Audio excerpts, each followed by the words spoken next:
Mesdames et messieurs et mesdemoiselles, bonsoir, bonjour.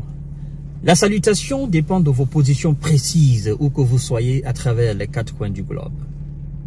Je suis en Afrique et tout précisément chez moi, au Cameroun. Oui, moi je suis un citoyen africain, donc j'ai pas de nationalité. Ma nationalité, c'est tous les pays africains. C'est ça. Et je me sens très à l'aise dans tous les pays africains.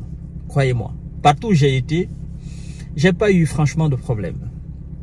Alors, je suis chez moi au Cameroun avec son Excellence, Monsieur le Président Paul Biya. Oui, mon président depuis 1982. Incroyable. Ça fait long, non? Évidemment, ça fait long. Alors, ce qui m'inquiète le plus, cher monsieur, chère dame, chère demoiselle, c'est que son Excellence Paul Biya est candidat aux élections présidentielles du mois d'octobre 2025. Soyons sérieux, mesdames et messieurs et mesdemoiselles. D'abord, avant que nous déballons ce sujet très épineux, permettez-moi encore une fois de plus de vous rappeler, le rappel est très important et la répétition elle est pédagogique. La répétition stratégique est pédagogique. N'oubliez pas de cliquer sur le bouton partager, s'il vous plaît. Partagez la vidéo. Continuez à vous abonner à notre chaîne YouTube Kanteji Visionnaire le vrai. Activez la cloche de notification pour ne plus rater nos émissions. Et je vous invite également à vous abonner à notre plateforme d'information et de décortiquage, qui est aussi Facebook. Notre page nouvelle, je l'ai appelée le géopolitologue. Donc, vous likez la page Facebook, vous partagez la vidéo dans tous les groupes possibles, vous donnez de la force à cette autre plateforme d'information et de décortiquage. Comme je disais tantôt, je reviens à mes mots et tons. Monsieur Paul Biya, 92 ans, sa candidature a été annoncée par le président de l'Assemblée camerounaise, de mon pays alors. Voyons exactement ce que le président de l'Assemblée a dit, et puis nous allons essayer d'apporter quelques éclaircissements, quelques commentaires là-dessus. C'est très important, mesdames et messieurs. Alors, il dit, je cite, le président camerounais Paul Biya, 92 ans en poste depuis 1982, sera de nouveau candidat à la prochaine présidentielle qui aura lieu en octobre 2025. On nous apprend que l'annonce a été faite par le président de l'Assemblée nationale, Kavaye Yeguiye Djibril. Il dit, je cite, le chef de l'État, son Excellence Paul Biya, le candidat de la région de l'extrême nord à la prochaine élection présidentielle, a-t-il déclaré dans une courte vidéo partagée sur les supports électroniques locaux. C'est affirmatif, c'est pas une supposition, parce qu'il affirme. Le candidat de l'extrême nord. Le message est passé. Et de continuer, mesdames et messieurs, la constitution camerounaise ne prévoit pas de limite d'âge ou de nombre de mandats pour les candidats à la présidentielle. Jusqu'à présent, 10 personnalités camerounaises ont annoncé leur candidature à la magistrature suprême. Pour rappel, M. Paul Biya, né le 13 février 1933 à Mvomeka, dans la région du Sud, est le deuxième président du Cameroun après son indépendance, après son prédécesseur Amadou Babatoura Ahidjo, qui avait dirigé le pays de 1960 à 1982. Alors, fin de citation. Chères dames, chers messieurs, chères demoiselles, je ne suis pas content. Je ne suis pas content du tout. Je sais de quoi je vous parle. Je ne suis pas content. Monsieur Paul Biya, je n'ai absolument rien contre sa personne. Mais M. Paul Biya, il doit comprendre que le Cameroun doit avancer. Il doit comprendre que nous, les enfants camerounais, nous sommes sortis du Cameroun. Nous sommes sortis même de l'Afrique. Nous avons sillonné le monde entier. Les États-Unis, la Russie, la Chine, un peu partout en Europe. Nous avons compris que ce qui est en train de se passer au Cameroun, sur le plan étatique, c'est anormal. Je ne suis pas quelqu'un qui est forcément stagné, stoïque, sur l'alternance. Non. Je dis toujours que si il y a un chef d'État qui réalise le vœu ou les vœux du peuple, qui le fait constamment sans arrière-pensée, et qui nettoie le pays, qui amène le pays vers l'émergence, vers le progrès, vers le développement escompté, je me dis, c'est bon. Mais ce n'est pas le cas du Cameroun. Ce n'est pas le cas du Cameroun. Le Cameroun est en arrière. Notre pays est en arrière. Nous manquons cruellement d'infrastructures dans tous les domaines. Sanitaires, sécuritaires, routières.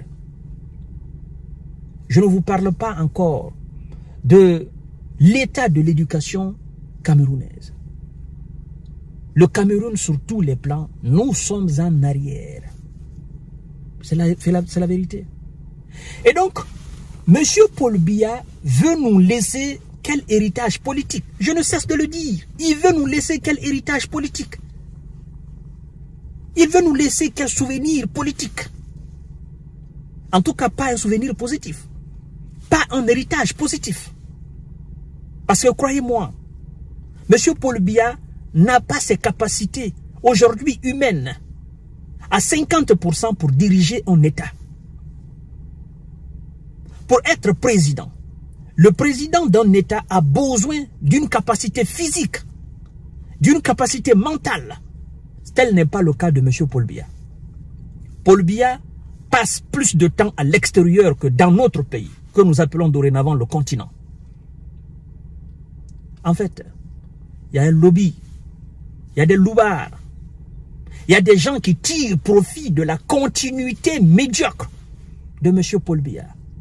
M. Paul Biya est pris en otage par ces gens-là. Et ce sont ces gens même qui ont pris notre pays en otage. Ils ne veulent pas que M. Paul Biya parte.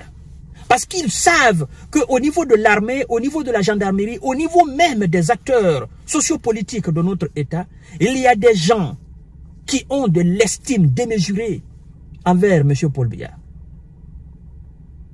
Non pas parce qu'il est gentil ou bien qu'il donne de l'argent à ces gens-là, non.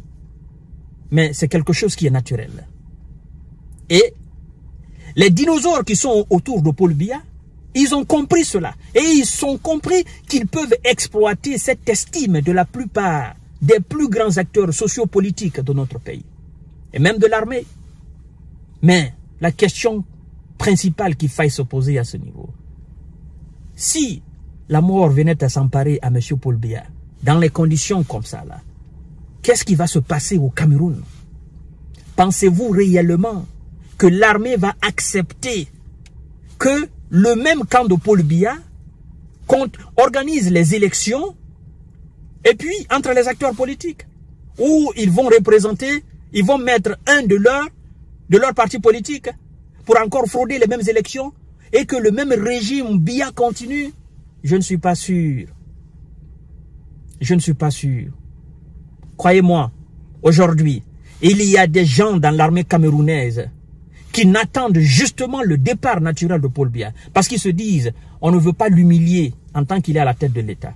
Mais le jour qu'il partira, c'est terminé. Nous allons prendre les choses en main. Il y a aujourd'hui ça au Cameroun. Je sais de quoi je vous parle. Ça a été le cas de Lansana Conté en Guinée. L'armée s'est dit, nous allons laisser le vieux. Il est moribond. Il est malade. Il ne peut plus rien faire. Il ne peut même pas bouger. Il est dans la poussette. Il ne se souvient même pas de ce que lui-même il est. Mais laissons-le partir de sa mort naturelle. et puis nous allons prendre les rênes du pays. C'est ce qui s'est passé. Oui. En 2008, quand Lansana est parti. C'est la même chose aussi que je dis au sujet de M. Alassane Dramane Ouattara. Vous pouvez me dire aujourd'hui que dans le parti politique de M. Paul Biya, depuis 1982 jusqu'à aujourd'hui, il n'y a pas un cadre chevronné capable de prendre le flambeau et de continuer dans son parti politique.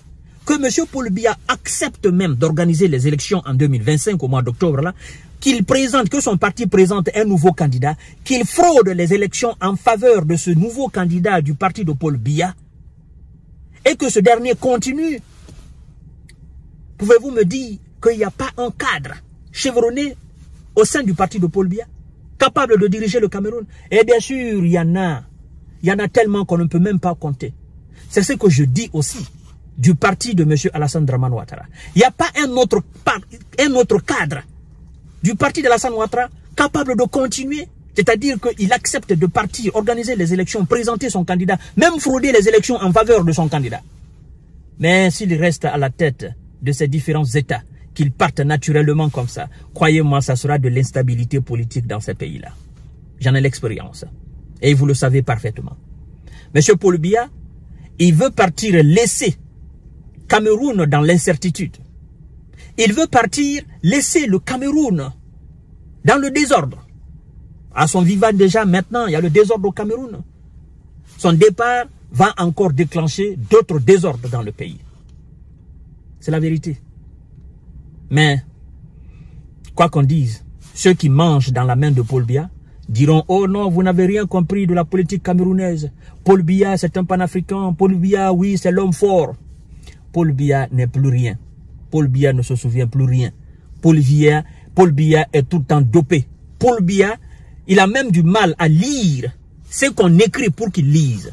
Lui-même, il sait que le temps, c'est-à-dire, il y a longtemps, le temps était venu pour qu'il parte. Mais on le dit non, tu peux. Parce que ceux qui le disent tu peux, ce sont eux qui mangent dans sa main. Ce sont eux qui ont pris le pays en otage. C'est quand même dommage. Cameroun avec sa richesse naturelle du sol et du sous-sol, sa richesse sociale. C'est un beau pays. Oui. Je ne peux pas... C'est indescriptible pour moi, sincèrement. Je vous reviens tout à l'heure pour notre série d'informations décortiquage. Merci beaucoup.